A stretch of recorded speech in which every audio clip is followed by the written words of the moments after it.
How to use Trello for task management. Feeling overwhelmed by to-do lists and scattered tasks? Trello comes to the rescue. This video will show you how to use Trello for task management, transforming chaos into an organized visual workflow. We've all been there, overflowing to-do lists, missed deadlines, and a constant feeling of being underwater. Trello offers a lifeline bringing clarity and structure to your task management.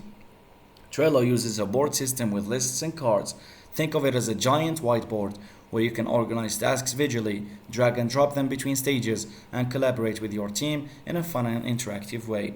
Sign up and create a board, so head to Trello.com, create a free account, give your board a name that reflects your project or goal. Build lists representing stages in your workflow. Start with basic lists like to do, in progress, and done. You can add more specific lists later as needed. Creating your cards, with each task gets its own card. Click add a card to a list and enter the task details. You can add descriptions, due dates, labels, checklists, and even attach files and customize it however you want. Trello cards are more than just text, so unleash their power with these features.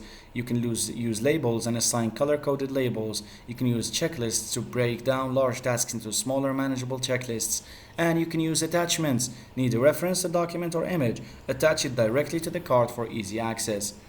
Trello helps you take control of your tasks and empowers your team. So remember to like and subscribe. And thanks for watching.